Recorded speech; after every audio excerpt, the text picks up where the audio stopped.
सध्या पावसाळ्याचे दिवस सुरू आहेत आणि यामध्ये मस्त असे गरमागरम आणि तळलेले पदार्थ खावेसे वाटतात। दरवेळी भजी खाऊन कंटाळा येतो, म्हणूनच आज मी तुमच्यासाठी एक अशी अनोखी आणि छान नवीन रेसिपी शेअर करणार आहे। आजची रेसिपी ही अळूच्या पानांपासूनच आपण बनवणार आहोत। अळूवडे बनवायचे म्हणजे पान निवडण्यापासून तळेपर्यंत बऱ्याच लहान लहान गोष्टींची काळजी घ्यावी लागते। अनेकदा वड्या फसतात तर घरातील मंडळी आवडीने खातही नाही। तासनतास वेळ घालवूनही केलेले पदार्थ घरातल्यांनी खाल्ले नाही तर मूडही ऑफ होतो। म्हणूनच आज मी तुमच्यासोबत अगदी कोणालाही सहज करता येतील अशी एक रेसिपी शेअर करणार आहे। म्हणूनच हा व्हिडिओ स्किप न करता शेवटपर्यंत नक्की पहा।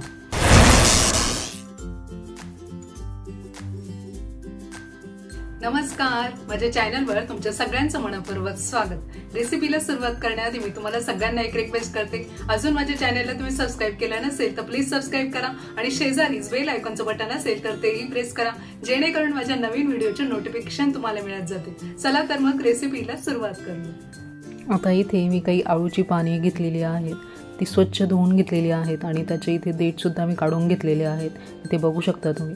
आता ही अळूची पाने काही मी अशी एकात एक रोल करून अशी बारीक चिरून घेणार आहेत, म्हणजे एकाच वेळी आपली बरीचशी पाने बारीक चिरून होतात। अशा पद्धतीने तुम्ही बघू शकता, इथे मी बारीक चिरून घेतलेली आहेत।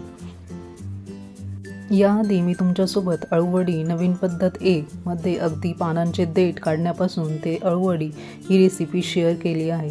ती या चॅनलवर लिंक मी डिस्क्रिप्शन बॉक्समध्ये देत आहे, तिथे तुम्ही बघू शकता। आता इथे सगळी अळूची पाने चिरून झाल्यानंतर त्यामध्ये मी 2 मोठे चमचे बेसन पीठ घेणार आहे। त्याच चमच्याच्या आकाराचा मी 1 चमचा तांदळाचं पीठ घेणार आहे आणि त्याच मापाचे 2 मोठे चमचे मी बाजरीचं पीठ घेणार आहे।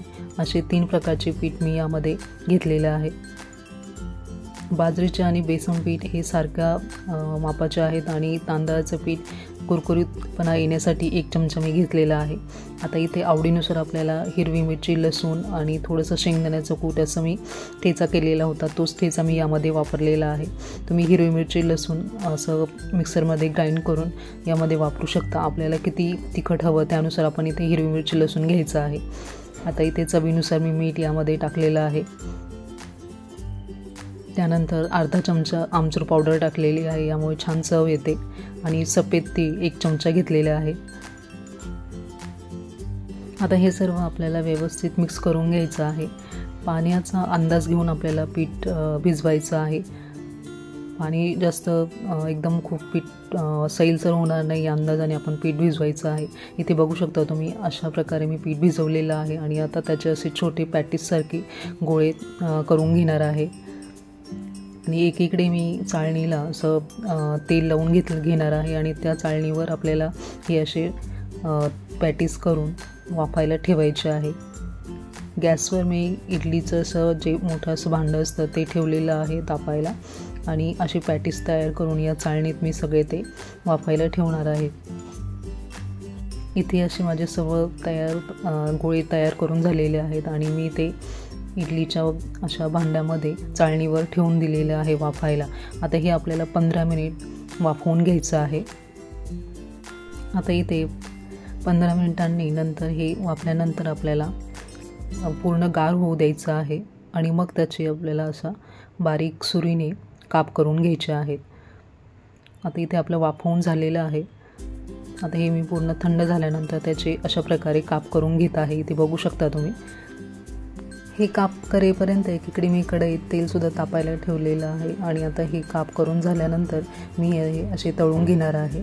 आपल्याला ते कुरकुरीत होईपर्यंत असे तळून घ्यायचे आहेत। अळूच्या पानामध्ये कॅल्शियम, ऑक्सलेट, फायबर आणि कार्बोहायड्रेट भरपूर प्रमाणात असते, त्यामुळे अशा प्रकारे अळूवडी दरवेळी करण्याचा कंटाळा जर येणार असेल तर अशा प्रकारे सुद्धा आपण हे पटकन होणारे स्नॅक्स करू शकतो।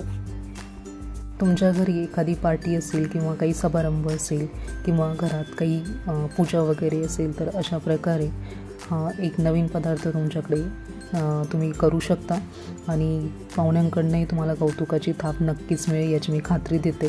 आता इथे सर्विंग प्लेटमध्ये मी अशा प्रकारे हे स्नॅक्स काढून घेतलेला आहे। इथे बघू शकता तुम्ही किती छान आणि सुंदर दिसतं आहे ते, आणि चवीला तर अतिशय छान होता। तुम्ही एकदा नक्की ट्राय करा आणि मला सांगा की तुम्हाला ही रेसिपी कशी वाटली, आणि आवडली असेल तर प्लीज एक लाईक नक्कीच करा, आणि अजून माझ्या चॅनलला तुम्ही प्लीज सबस्क्राईब केलं नसेल तर सबस्क्राईब करा, आणि ही रेसिपी जास्तीत जास्त लोकांपर्यंत शेअर करा। या अशा अळूच्या पानांचे स्टिक दिसायलाही छान दिसतात, अशा पार्टीमध्ये वेगळं स्नॅक्स म्हणून खूपच छान वाटतात आणि चवीलाही छान लागतात, त्यामुळे एकदा नक्की ट्राय करा। इथे बघू शकता तुम्ही त्या छान तळल्या गेलेल्या आहेत आणि तुम्ही कशासोबतही सर्व करू शकता। इथे मी 2 प्रकारच्या सॉससोबत सर्व केलेल्या आहेत आणि चवीलाही अतिशय छान झालेल्या आहे, त्यामुळे एकदा नक्की ट्राय करा। आजची ही रेसिपी तुम्हाला कशी वाटली ते प्लीज मला कमेंट करून नक्की सांगा। चला तर मग भेटूया अशाच नवीन रेसिपीमध्ये, तोपर्यंत मस्त खा आणि स्वस्त रहा।